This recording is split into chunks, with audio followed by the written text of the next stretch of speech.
Assalamualaikum warahmatullahi wabarakatuh.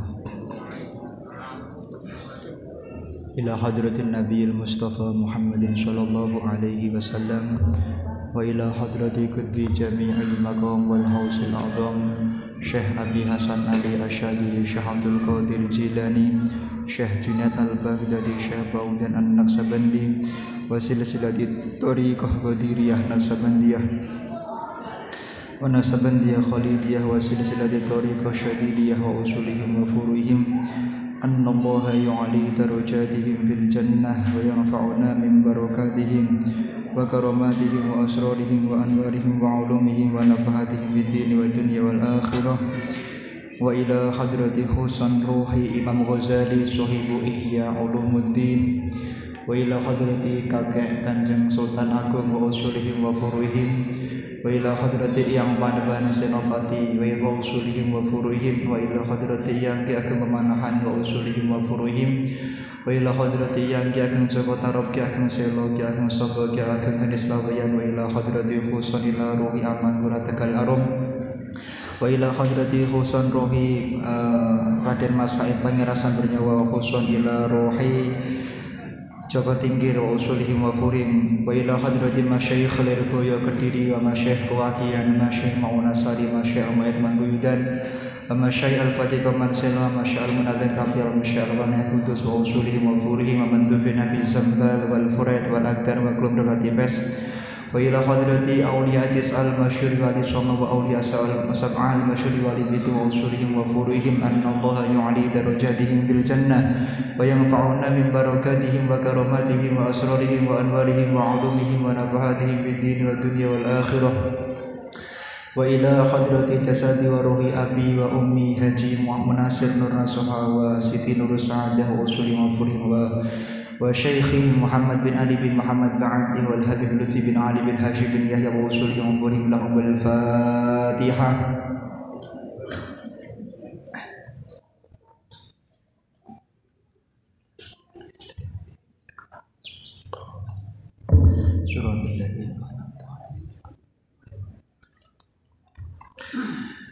Bapak-bapak, ibu-ibu yang dimuliakan oleh Allah Subhanahu wa taala, kami akan melanjutkan pengajian kitab Ihya Ulumuddin. Akan tetapi sebelum kami lanjutkan, ada titipan pertanyaan tentang hukum puasa di bulan Rajab. Jadi puasa di bulan Rajab itu para ulama sepakat, ulama 4 mazhab sepakat bahwa hukumnya adalah sunnah. Adapun Imam Asy-Syafi'i, Imam Hanafi dan Imam Maliki tidak ada khilaf di antara 3 mazhab tersebut bahwa kesunatan itu berlaku untuk puasa 1 hari atau bahkan sampai 30 hari.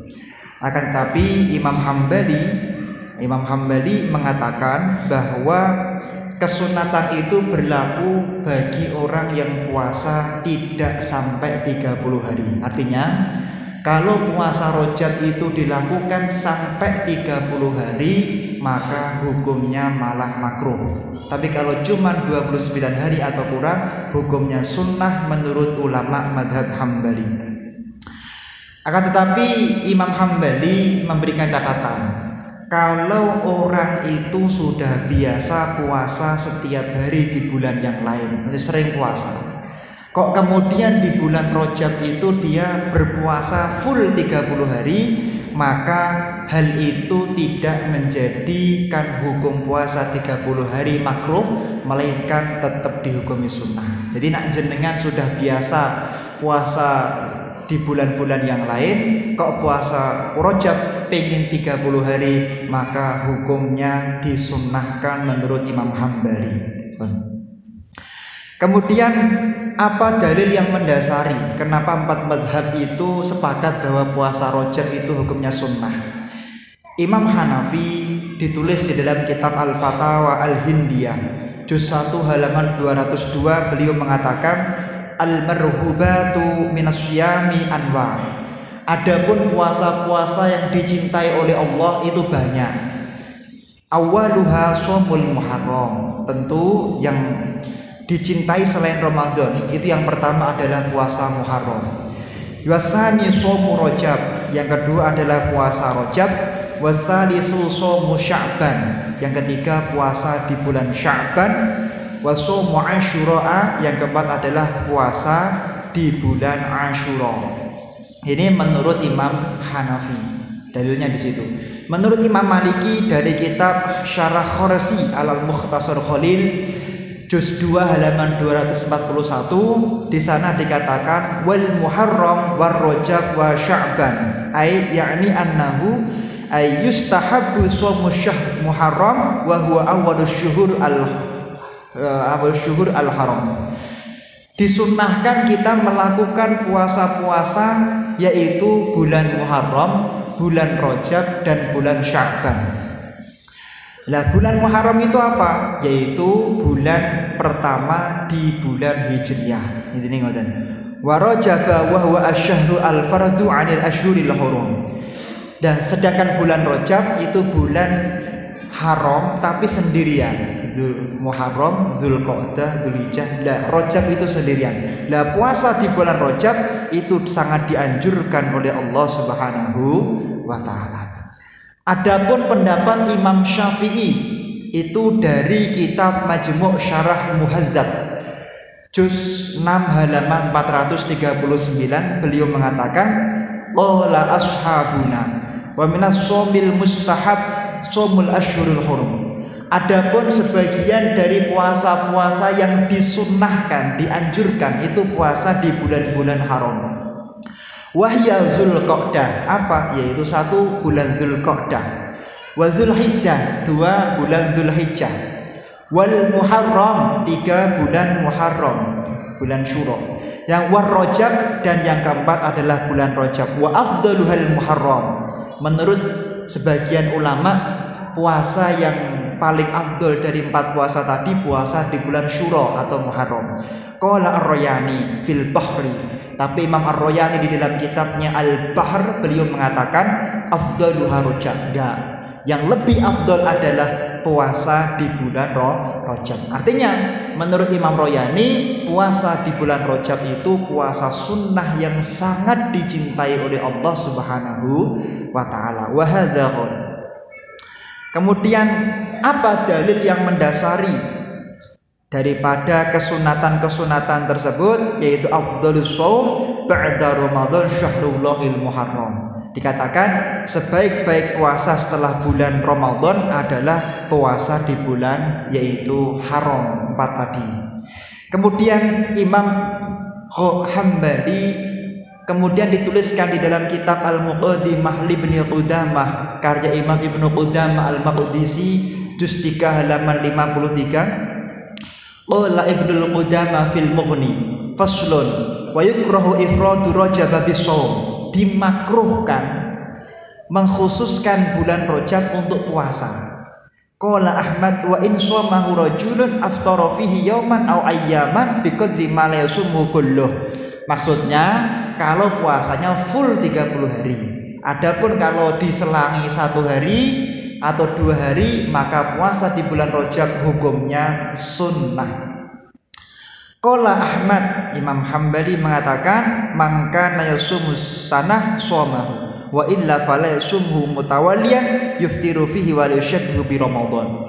Tapi nak orang itu sudah sering puasa setiap hari, sering puasa hariannya, maka disunahkan di bulan Rajab, katanya Imam Ghazali, itu untuk melakukan puasa sebanyak-banyaknya seperti itu. Artinya 30 hari full. Tapi kalau misalnya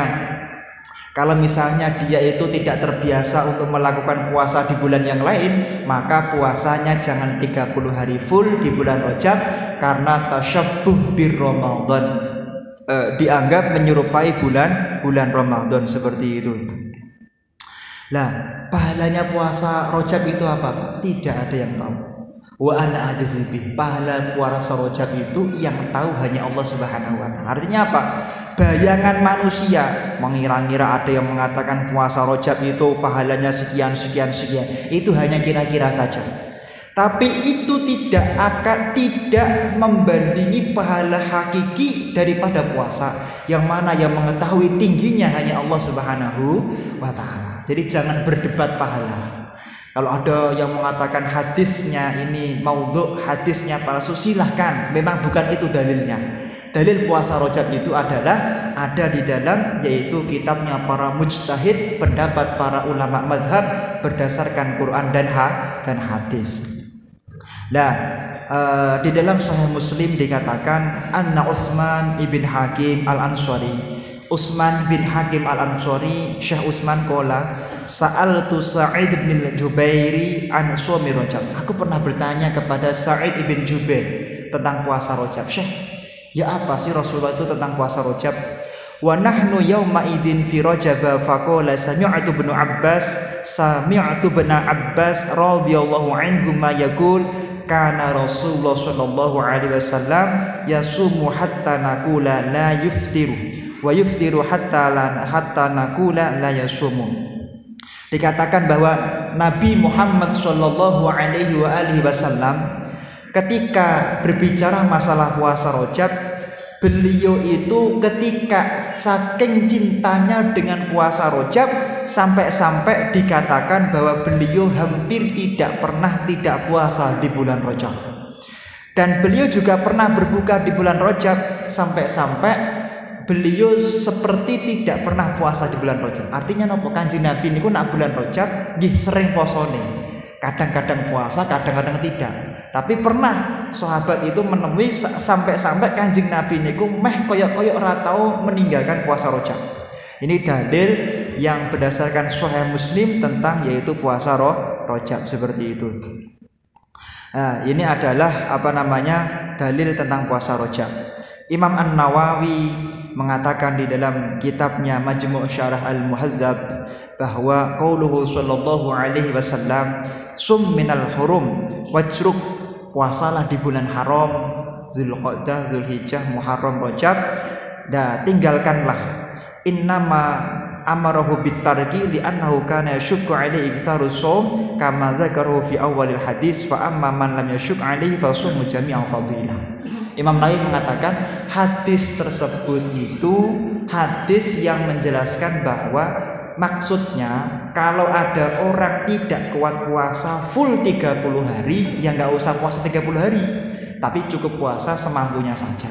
Tapi kalau mampu puasa Rajab 30 hari, maka fasumu jami'iha fadilah. Nak kuat puasa 30 hari di bulan Rajab itu lebih utama menurut Rasulullah SAW berdasarkan pemahaman Imam An-Nawawi.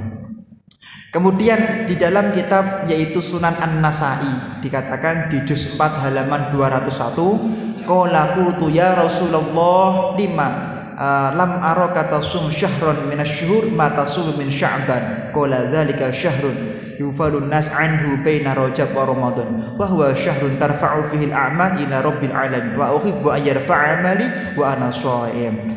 Dikatakan bahwasanya Kanjeng Nabi Muhammad sallallahu alaihi wasallam itu berpuasa yaitu tentang di bulan Sya'ban. Nah, Kanjeng Nabi mengatakan bulan Sya'ban itu bulan yang banyak dilupakan. Mesti tiang-tiang niku mikiri Ramadan, Rajab, Zulqa'dah, Zulhijjah, Muharram. Yang dipikirkan 5 bulan ini. Ada 1 bulan lagi yang dilupakan yaitu bulan Rajab.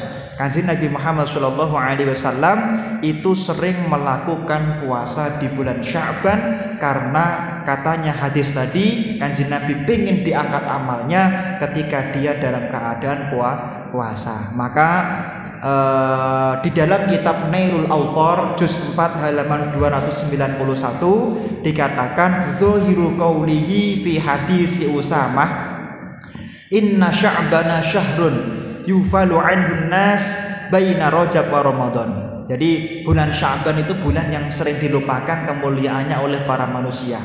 Anna yustahabbu shaumu Rajab. Maka kalau bisa ini menunjukkan bahwasanya bulan Rajab itu adalah bulan yang dimuliakan sebagaimana bulan Ramadan.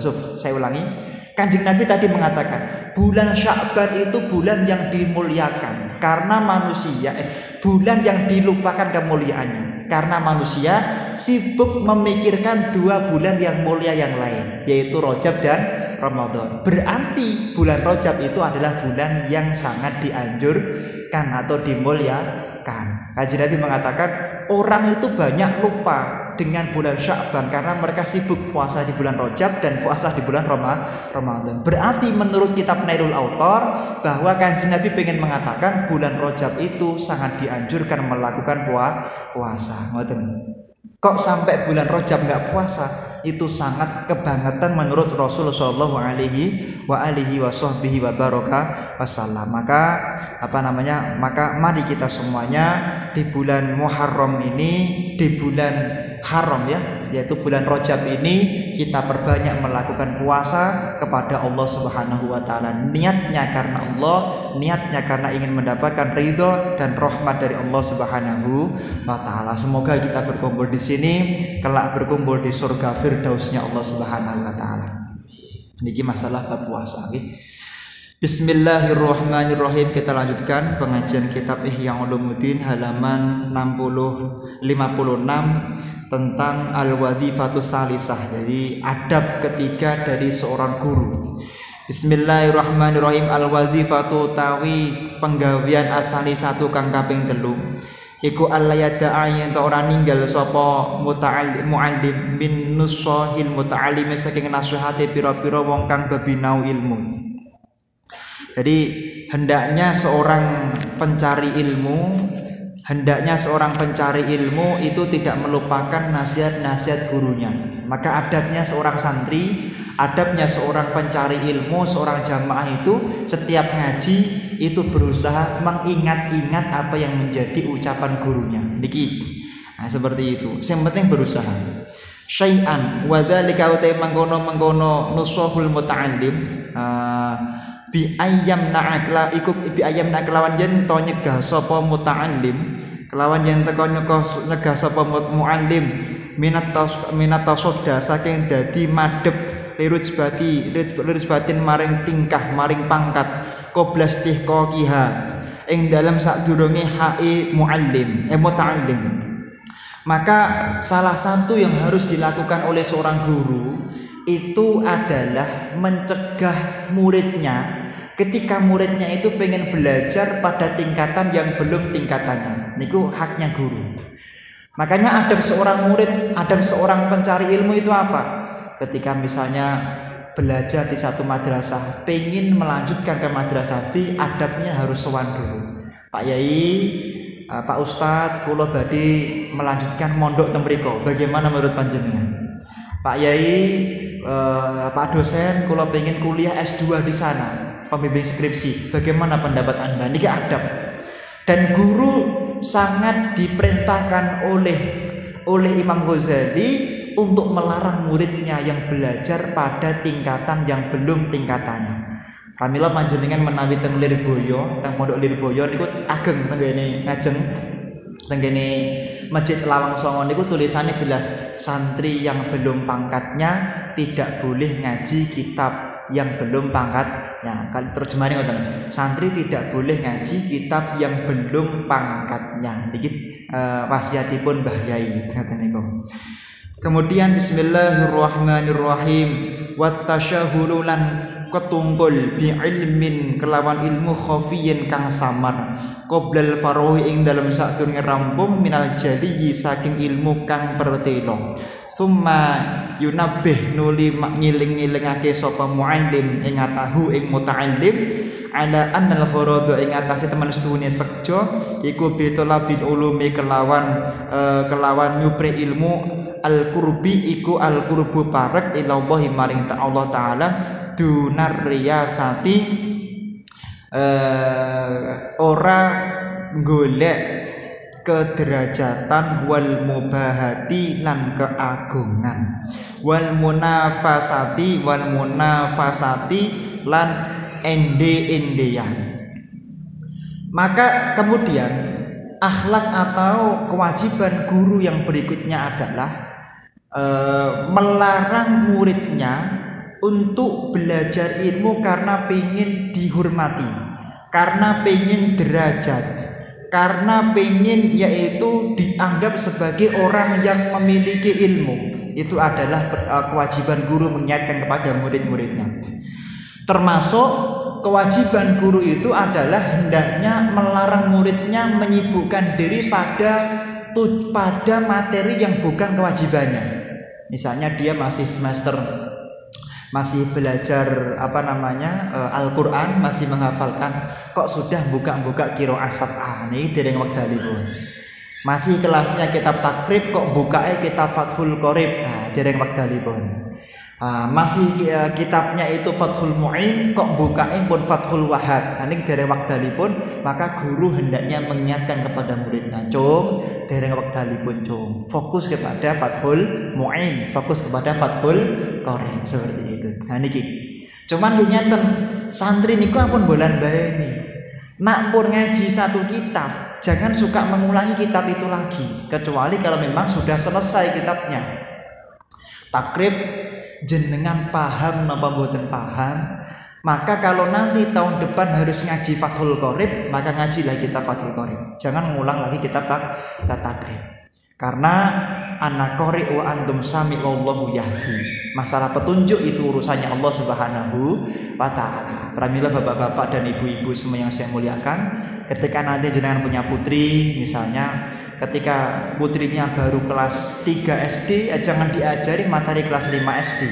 Ini akan menjadikan sebab putrinya tidak akan bahagia dalam mengarungi kehidupan di dunia. Cuma kecuali kalau misalnya anaknya diikutkan kumon, versa kumon buatan kumon gitu. Keluarga kula dari kumon misalnya baru ikut kelas 3 SMA padahal masih kelas SD, betul nopo-nopo karena emang dia melalui proses dipercepat, betul nopo-nopo asalkan dia mampu, tidak jadi masalah. Yang tidak boleh itu ketika lompat, misalnya baru awalan tiba-tiba sudah nahwunya ngaji Alfiyah Ibnu Malik, ini kan tidak tingkatannya, kira-kira begitu. Dan ini ketika ngaji belum pada tingkatannya maka jangan. Termasuk ngaji ilmu yang bukan bidangnya. Mondoke teng masjid pondok pesantren Masjid Agung, bidangnya Quran. Ngajinya kitab Mujarabah Dairobi Al-Kubra. Ngajinya bagaimana caranya membuat lawan jenis jatuh cinta. Bagaimana caranya biar menang berperkara. Bagaimana biar buah pelem itu jatuh sendiri dengan satu kedipan mata. Ini ilmu hikmah, ilmu khofi. Niki nak memang boten panggenani rasa belajar. Jenengan misalnya mondoknya di pondok Masjid Agung, ya fokusnya bagian Quran. Kecuali nak memang pondok sing bangsa Riyadhah, pondok sing bangsa Tirakat, ya fokus. Jenengan belajarnya di UNS, belajarnya fisika, fokus fisika, nggak usah ikut-ikutan yang lain. Nggak usah mempelajari yang bukan bidangnya. Kecuali kalau masalah urusan fikih memang kita wajib belajar. Niki. Kalau pengen ilmunya barokah, maka fokus pada bidang yang sedang dia geluti. Itu adalah kewajiban guru menasihati murid-muridnya. Maka ada kaidah al-ishtighal li ghairil maqsud i'radun 'anil maqsud. Menyibukkan diri pada bukan tujuan utama akan menjadikan sebab tujuan utama tidak akan pernah dicapai. Menyibukkan diri pada bukan tujuan utama maka akan menjadikan sebab tujuan utama tidak akan pernah tercapai. Jenengan tujuannya belajar pengen menguasai kitab Ihya Ulumuddin. Niki ngaji kitab Ihya niki Pak niki. Dinten niki nak mboten kelentu ulang tahun pas 2 tahun kita ngaji kitab ini. Lumayan lah 2 tahun dapat 56 halaman, lumayan. Menawi Ihya niki Pak, Ihya niki kan wonten 400 kali 4 pinten? 400 kali 4 1600 halaman. Nggih, nak kalih tahun dapat 50 halaman ya berarti masih sekitar 50 tahun lagi untuk khatam insyaallah. Nggih sampeyan istiqomah. Kula nu wonten pengajian tafsir. Dalam enten pengajian tafsir ngene Pak Tamam. Niku semenjak 2013 rutin, hampir enggak pernah libur. Corona lah tetap jalan corona lah. Niku mboten ate libur. Niku alhamdulillah nggih pun sekitar 9 tahun niki, 9 tahun berjalan niku lumayan sudah dapat yaitu setengah juz. Jadi sudah dapat sekitar 50 ayat, lumayan. Niku 9 tahun dapat 50 ayat rutin setiap Kamis malam Jumat 1 jam. Niki lho, nak gelem ngoceki niku mboten barbar. Quran niku jero. Termasuk kitab Ihya niki. Insyaallah dipunmendikaken para mbah-mbah, para sesepuh, para ulama sinten tiang sing ngaji kitab Ihya Ulumuddin, mbuh paham mbuh mboten, mbuh ikhlas mbuh mboten, niate lillahi taala napa mboten, tetep besok akan dimuliakan oleh Allah Subhanahu wa taala. Umpami mboten bapak-bapak ibu-ibu sing dimuliakan karena keberkahan kitab Ihya, maka anak turunnya yang akan dimuliakan oleh Allah Subhanahu wa taala. Niki, nak mboten jenengan sing bakal mulya, anak turune sing bakal mulya. Niku berkah ngaji kitab Ihya. Kitab Ihya niki luar biasa. Enten tiyang sing ngenyak kitab Ihya. Ngapain kita ngaji kitab Ihya Ulumuddin? Ngapain? Enggak perlu. Malam mimpi ketemu Rasulullah. Malam mimpi ketemu Rasulullah. Dipukul sama Rasulullah sallallahu alaihi wasallam Imam Ghazali. Niki adalah karena menghina kitab Ihya Ulumuddin. Makanya ngaji kitab Ihya Ulumuddin itu adalah sebuah kemuliaan dan keberkahan bagi kita semuanya. Dipengertikan laulal Quran, andaikan di dunia ini tidak ada Al-Quran, maka Ihya Ulumuddin akan menempati kedudukan Al-Quran. Andaikan di dunia ini tidak ada Al-Quran, pendapat di dalam kalam salaf, maka Ihya akan menempati kedudukan Al-Quran. Isinya Ihya itu sangat lengkap sekali. Wa yuqaddimulan dhisake sapa muta'allim, sapa wanduk wa yuqaddimulan dhisake sapa muallim, taqbi hadzalika ing ngelakake ngelek-ngelekake madkur fi nafsing dalam awak dhewe ne ing dalam awak dhewe muta'allim bi aqsama kelawan luweh katoke perkara yumkinu kang mungkin kang kok ngapa ma falisa mengko ora ana apa ma perkara iku isune luwih bagus ing ma apa al alimu alim al fajiru kang lanjut bi aksara kelawan luwih akeh mimma saking perkara yufsidu kang rusak apa alimul fajir hu ing ma. Dipengendikakan guru itu harus selalu menasihati murid-muridnya. Nah, kalau ngaji niatnya lillahi ta'ala, itu harus selalu dikatakan oleh guru kepada murid-muridnya. Kenapa? Karena ketika murid tidak diberitahu oleh gurunya, dinasihati terus-menerus oleh muridnya, maka dikhawatirkan muridnya akan menjadi alimul fajir, yaitu seorang yang berilmu tapi hatinya jauh dari syariatnya Allah Subhanahu wa ta'ala. Mulutnya selalu keluar kalam-kalam hikmah. Mulutnya selalu keluar kalam-kalam indah. Mulutnya selalu keluar dalil-dalil dari Quran dan hadis yang sahih, yang hasan, tapi hatinya jauh dari Allah Subhanahu wa ta'ala. Maka salah satu yang harus dilakukan oleh seorang guru, dan itu merupakan kewajiban guru, adalah menasihati muridnya agar selalu niat belajar karena mencari ridha Allah Subhanahu wa ta'ala.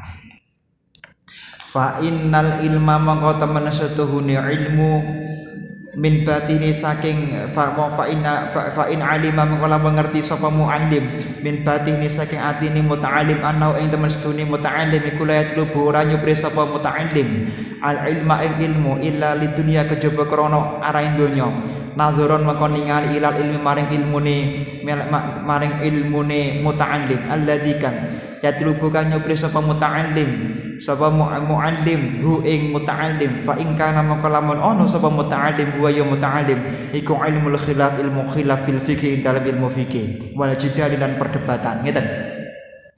Kemudian Imam Ghazali mengingatkan kepada kita, hendaknya kalau kita menjadi seorang guru itu selalu husnudzon kepada murid-muridnya. Jadi husnudzon riyen, ini muridku kok senengane belajar khilafiyah.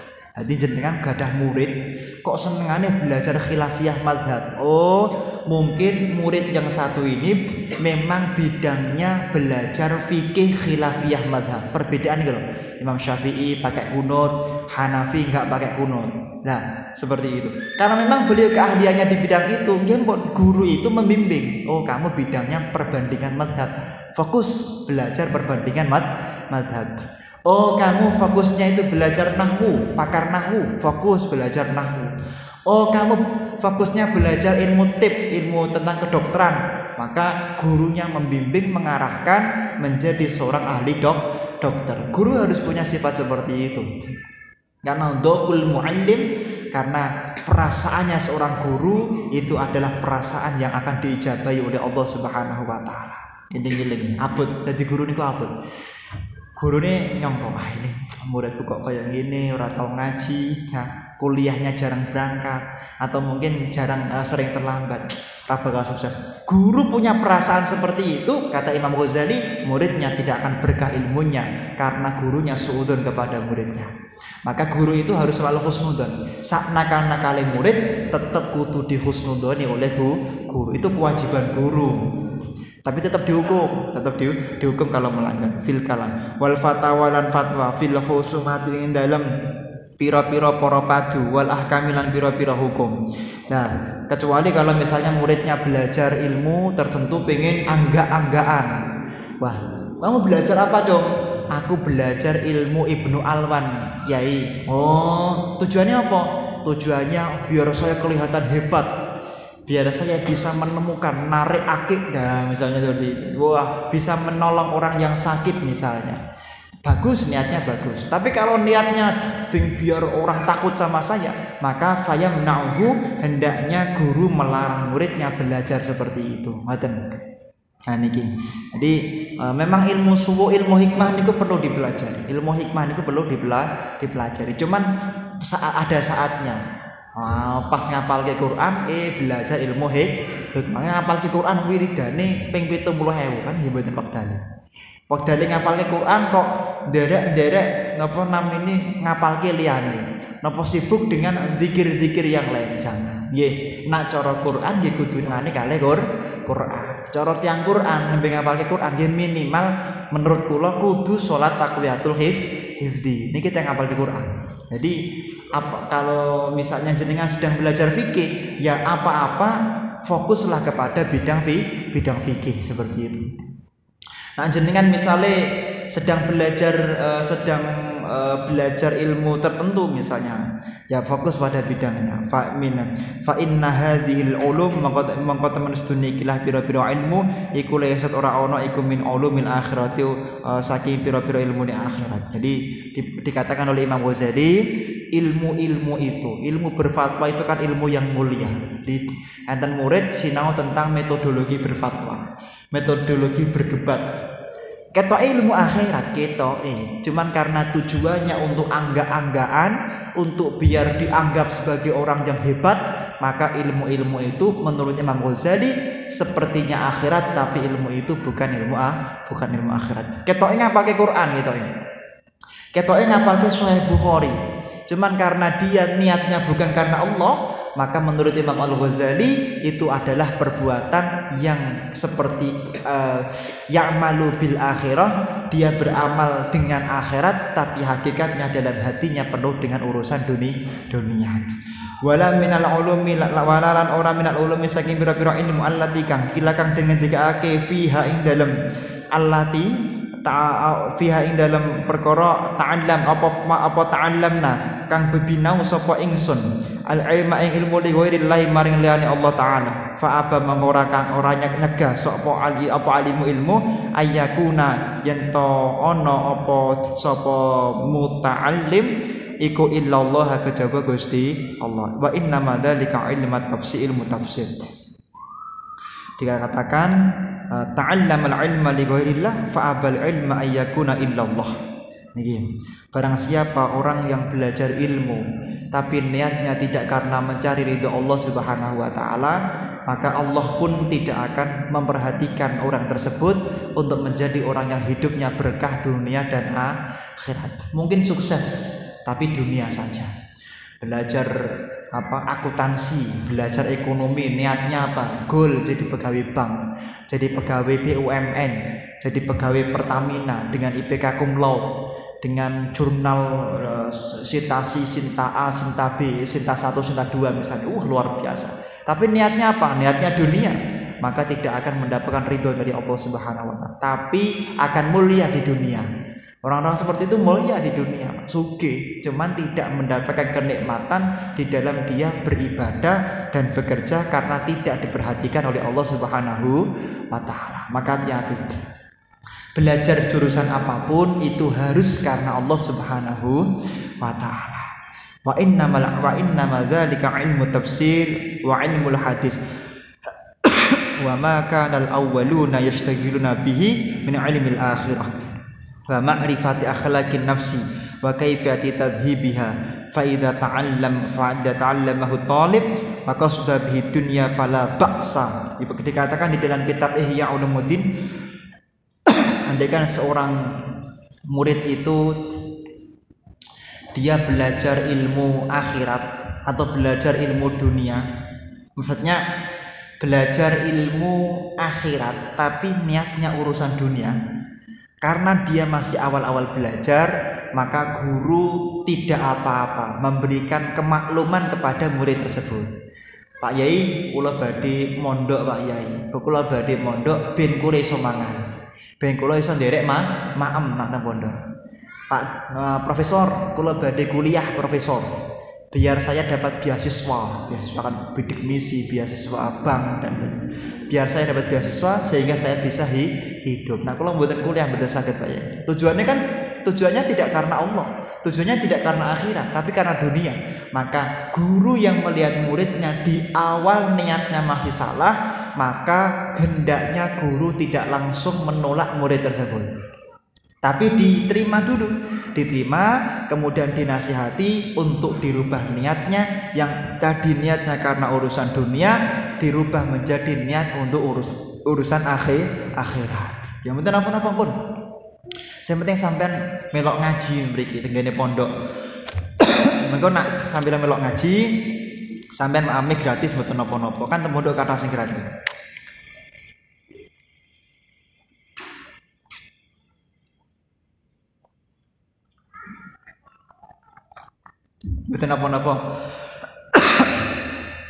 Mboten napa-napa sampeyan nderek ngaji mboten napa-napa.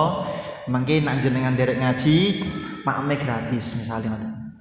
Kadang-kadang enten sing mboten gadah arta terus nderek kiai, Pak Kiai ngapunten kula tak nderek dalem mawon. Nderek dalem kersane mangke kula saged gratis makme. Nggih mboten napa-napa. Nah, sekarang ketika sudah di pertengahan jalan, Pak Kiai tetap menasihati, "Cung, mondok niku niate lillahi ta'ala." Profesor mengingatkan kepada mahasiswanya, "Nak, kalau mencari ilmu itu niatnya jangan karena beasiswa LPDP, beasiswa sandwich dan lain sebagainya, bukan karena itu. Ya, tapi niatnya karena Allah Subhanahu wa taala." Tapi kalau masih awal-awal mboten napa-napa. Ya, dengan Bismillahirrahmanirrahim. Fa innahu mangkata manstuni madgoiku saya isammiru wa buai lahum maring muta'alim ta'at tama'an ing tama' fil mau'idi mare ing dalam pitutur wal istitaba'ilan amrih dinut walakin lang tapi nikot iyata nabbah dadi iling sapa muta'alim fi asna il amri ing dalam tengah perintah au akhiri utawa ing dalam akhire bebinau fihi al-ulumu ta'i pira-pira ilmu al-mukhawafatu kang meden-medeni minallahi saking Allah Ta'ala. Makanya salah satu yang harus ada di pondok pesantren, salah satu yang harus ada di perguruan tinggi, di SMA, di SMP, di SD adalah ilmu mukhawafatun ilallah, yang menakutkan,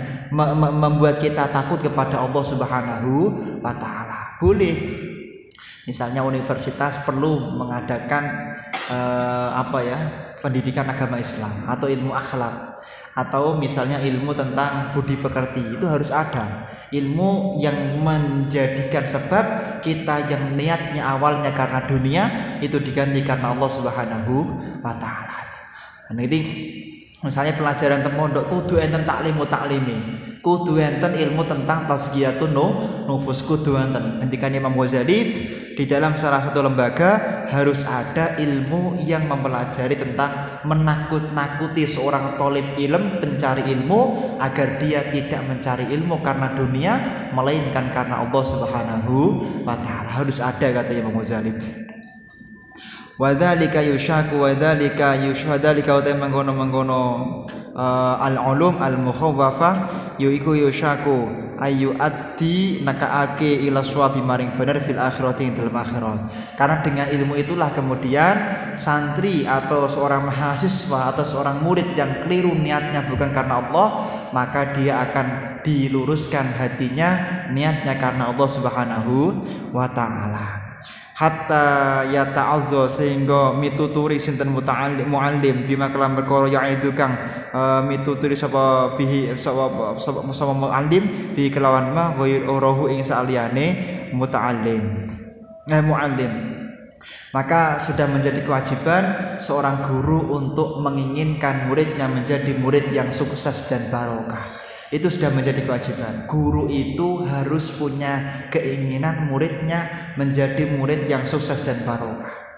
Bahkan ada pepatah, guru yang sukses itu guru yang bisa mendidik muridnya lebih hebat daripada gurunya.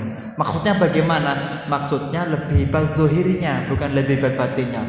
Karena sehebat apapun murid tidak akan bisa mengalahkan gurunya. Wa huwa bisabkin haizun tafdila mustaujibun sana'il jamilah. Sehebat apapun seorang murid tidak akan mampu mengalahkan kemuliaan yaitu guru. Tapi dari segi luar mungkin bisa mengalahkan. Biasanya muridnya itu gurunya S1, muridnya S2. Gurunya S2, muridnya S3. Gurunya hafal Quran, muridnya belajar sampai menguasai qiraah sab'ah misalnya.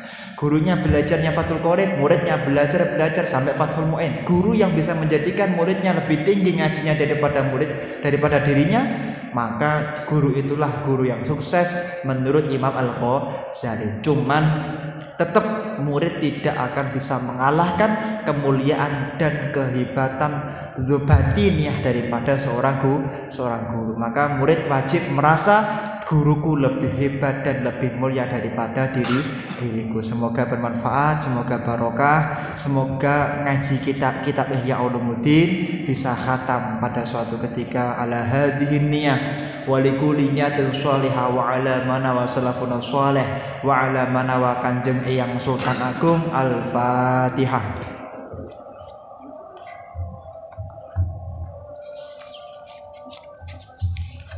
A'udzu billahi minasyaitonir rajim. Bismillahirrahmanirrahim. Allahumma shalli ala sayyidina Muhammad wa ala ali sayyidina Muhammad walhamdulillahi rabbil alamin. Allahumma ya man huwa fi 'uluwihi kainun, ya man huwa fi 'ilmihi muhitun, ya man huwa fi 'azzihi latifun, ya man huwa fi lutfihi syarifun, ya man huwa fi fi'alihi hamidun, ya man huwa fi dhatihi qadimun, ya man huwa fi majdihi munirun, ya man huwa fi dhatihi qadimun, ya man huwa fi majdihi munirun, ya man huwa fi 'ata'ihi katsirun. Allahumma akrimna minka binuril fahmi wa akhrijna min dhulumatil wahmi warzuqna fahman nabiyyin wa hifdzal mursalin wa ilhamal malaikatil muqarrabin bi rahmatika ya arhamar rahimin. Allahumma arhamna bitarkil ma'asi abadan ma abghaytana warzuqna an najwahu 'ala nahwi alladhi yurdika 'anna. Allahumma badi'as samawati wal ardi dzal jalali wal ikram wal 'izzati allati la turam. Ya Allah ya Rahman bi jalalika wa nuri wajhika anta nawwira bi kitabika basarina wa anta tiqa bihi lisanana wa anta farija bihi lisanana wa anta syuha bihi badanana fa innahu la yu'inuna 'alal haqqi ghairuka wa la ilaha illa anta wa la haula wa la quwwata illa billahil 'aliyyil 'azim. Allahumma rabbal bait nas'aluka bi ahlil bait nas'aluka ilaika ya al bait hatta la naqul ya lait rabbana hab lana min azwajina wa dhurriyyatina qurrata a'yun waj'alna lil muttaqina imama rabbana atina fid dunya hasanah wa fil akhirati hasanah wa qina adzabannar. Wa sallallahu ala sayyidina Muhammadin nabiyil ummi wa ala alihi wa sahbihi baraka wa sallam. Subhana rabbika rabbil izzati amma yasifun wa salamun alal mursalin walhamdulillahi rabbil alamin. Al-Fatihah.